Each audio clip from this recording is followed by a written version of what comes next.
என்ன சமாசாரம்? அதான்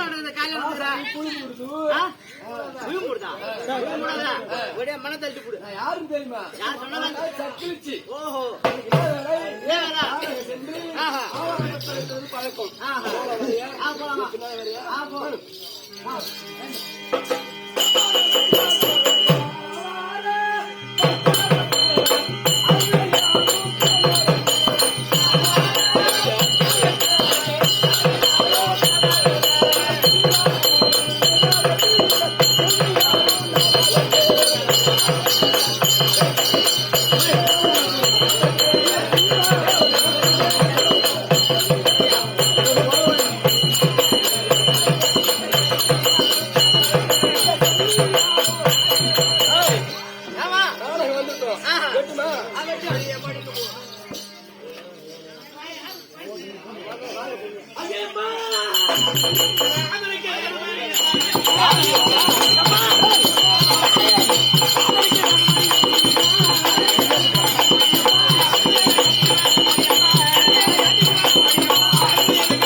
கொண்டு வந்து வராமல் தலை நறுக்கி விட்டு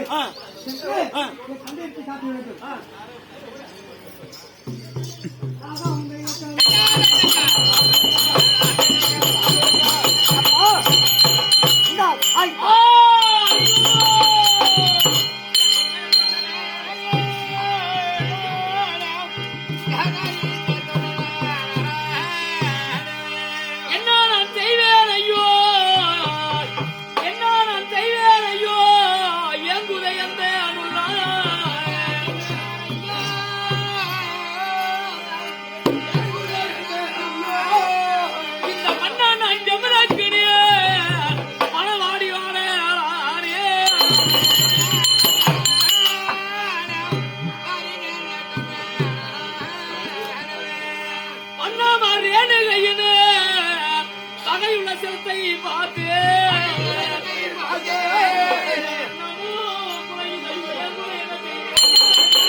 கேள்விகளுக்கு பதில் கரெக்டாக சொன்னாய்.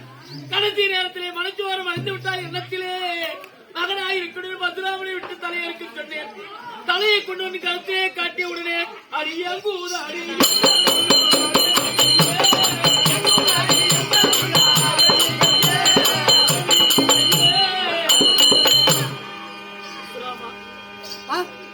நானே கோபத்திலே துள்ளி இருந்தாலும் தலையை நரிக்குவா என்று நீ நரிக்கு கொண்டு வந்து விட்டாய். நியாயமட கண்ணே.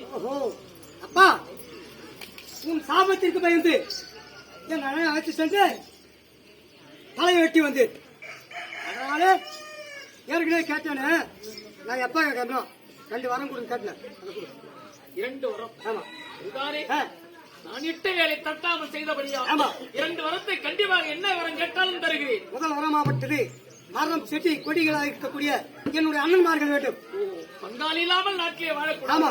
என் அண்ணன்மார்கள் வர வேண்டும் என்று சாபத்தை நீக்கி அண்ணன்மார் வர வேண்டும் என்று கேட்கிறார். ஒரு வரம் இதோ தந்து விட்டேன்.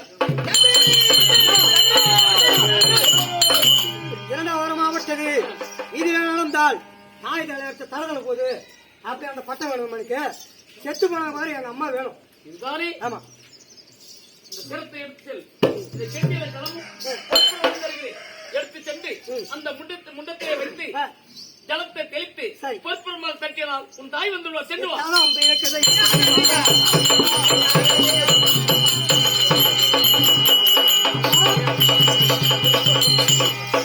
ஐயா மகனே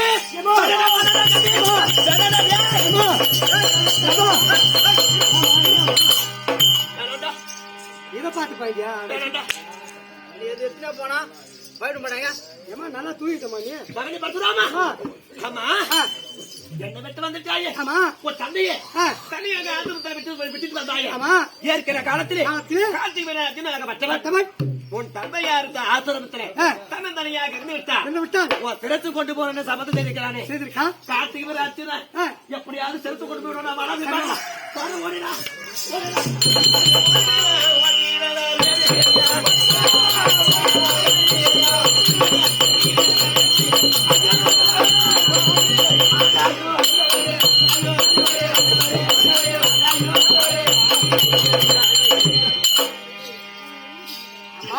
அடுப்பாவி சட்டாளா தாயினுடைய தினத்தை இருக்கிறேன் என்று தன்னந்தனையாக ஒரு தந்தையாரை விட்டுட்டு வந்ததாலே அந்த கார்த்திகை ராஜராக மற்றவே உன் தந்தையார் தினத்தை கொண்டு போய் விட்டானாடா. நான் இப்ப என்னடா செய்யறது கண்டு நான் பார்த்து கொண்டிருந்தேன். 21 தடவை இந்த மாறு எடுத்து அழுதிருக்கின்றேன். அப்படி அழுத காலத்தால் அந்த கார்த்திகை அர்ச்சனன் பரம்பரை 21 தலைமுறை. அந்த 21 தலைமுறைக்கு பரம்பரையை நான் கருவறுக்காவிட்டால் என் பெயர் பரசுராமன் அல்ல. சத்தியம்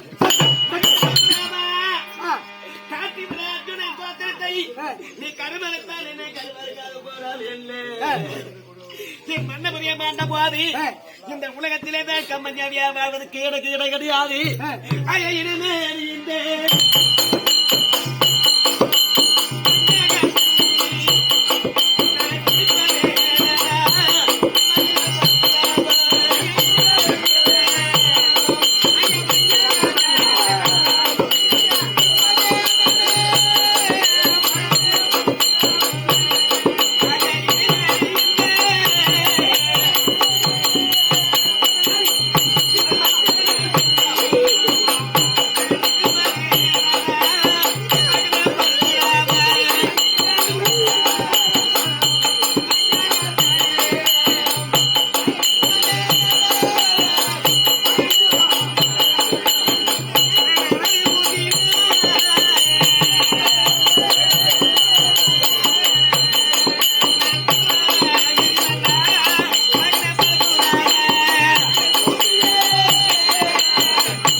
இப்போ உனக்கு கிடையாது. நாட்டு மக்களுக்கு எடுத்துக்காட்டு எண்ணத்தோடு பரமனோ நான் ஜமுனக்கிரி மகாமுனிவர் அவதரித்தேன். ஈஸ்வரியோ நீ ரேணுகை அவதரித்தாய். கற்ப நிலையோடு வாழ்ந்து காட்டுவாய் என்று பார்த்தேன். கற்பை அதா தவறிவிட்டாய். அதனாலே இப்போது உனக்கு அதா இடமாகம் கிடையாது. நீ அனல்ல இறங்கலாம் என்ற எண்ணத்திலே இந்த பூமியை தட்டினா பார்த்தாயா? பொய்யான உடல் பூமியிலே மறந்து விட்டது. மெய்யான சிரம் மட்டும்தான் மேலே நிற்கிறது. உன் உடலோ மாறிவிட்டது. உடல் மாறிவிட்டதா? உடல் மாறிவிட்டது. உடல் மாறியபடியால் இனிமேல் உனக்கு உடல் மாறி என்று பெயர் கொடுத்திருக்கிறது. நிம்மதியாக தங்க வேண்டுமானா நான் எங்க தங்குவது? நான் என்ன வேலை செய்வது? அந்த உடலோ சக்கிலிச்ச உடல் உன் சிரமோ, அதாவது உன்னுடைய சிரத்தை வைத்து எழுப்பிவிட்டான் பரசுராமன். அதனால உடல் மாறிவிட்டது. உடல் மாறி என்று பெயர் கொடுத்தேன். அதோ இருக்கும்படியான சக்கிலிச்சிக்கு அதாவது அவளுடைய சிரத்தை கொண்டு வந்து உன் உடலே வைத்து எழுப்பியபடியால் அது ஏனை மாறி என்று பெயர் கொடுத்திருக்கேன். அவள் அமர்ந்திருப்பாள். நீ உடல் மாறியாக பெயர் கொடுத்திரு. நீ அமர வேண்டிய இடமோ எங்கெங்கே அமர வேண்டும், என்ன வேலை செய்ய வேண்டும் தெரியுமா? சொல்லுங்க. முதல்ல நீ செய்ய வேண்டிய வேலை என்ன தெரியுமா? அடி கூடையிலே முத்தை அடுக்க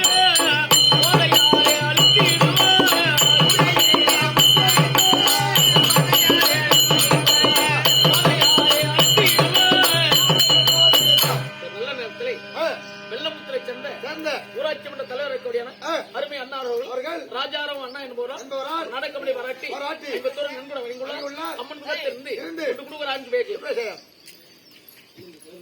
வெள்ளமுத்திரை சேர்ந்த அண்ணார் கணபதி என்பவரால் நாடகப்படி பாராட்டி இருவரும் நண்புடன் கொடுக்குற 5 பேர்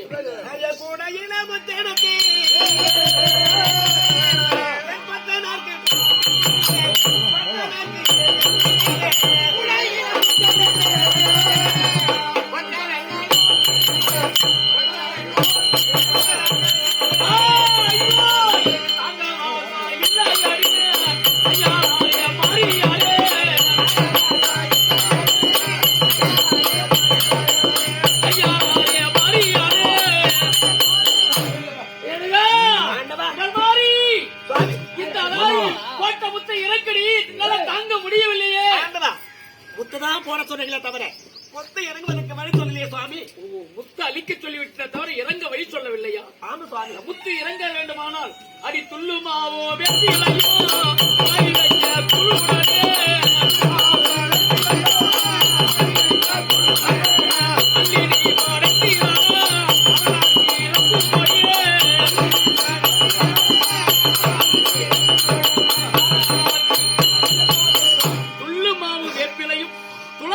கூழுடனே அள்ளி எனக்கு படைத்தால் இந்த அரணாருக்கு இருக்கக்கூடிய முத்து இறங்கிவிடும். ஐயா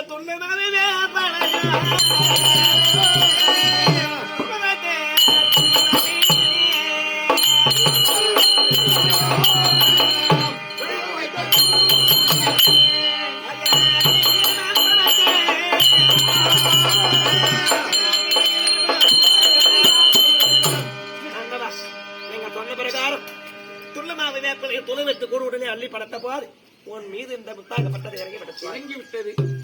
நீ போட்ட முத்து என்னாலே தாங்க முடியவில்லை. அதனாலே நாட்டு மக்களுக்கு முத்து அளிக்க வேண்டுமானால் நீ எப்படி முத்தளிக்க வேண்டும் சொல்லுங்க சுவாமி. உன்னையே நம்பி இருக்கும்படியான அத்தனை பக்தர்களுக்கும் 1000 பால் முத்து அளிக்க வேண்டும். உன்னை தூசினமாக பேசி தவறாக நடப்பவர் அதாவது அப்பேற்பட்டவங்களுக்கு ஒரே முத்து ஆணி முத்து போட்டு தூக்க வேண்டும். ஆனா இந்த உடல் காரியாக நான் எங்க சுவாமி தங்குவது? அதுவா, நீ முதல்ல தங்குடைய நான் எப்போது இடபாகத்துக்கு வருவது? எப்போது இந்த சாமி வாசல் எனக்கு நீங்கும்? நீ சாஞ்சா நல்லா சாமையா ஆதி தாய் கண்ணா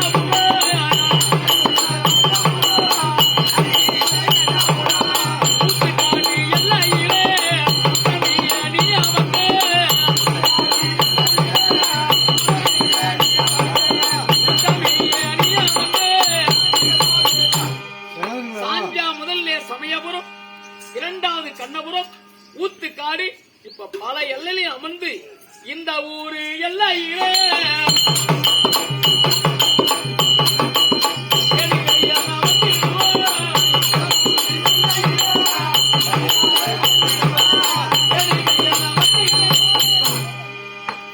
அங்கங்கே அமர்ந்து இந்த ஊர் எல்லையிலே உடல் மாறியாக நீ அமர்ந்து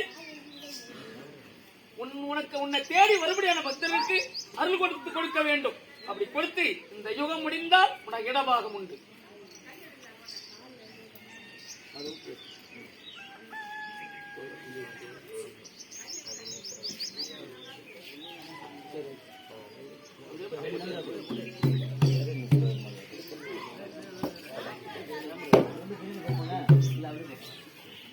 சும்மா அப்படியா?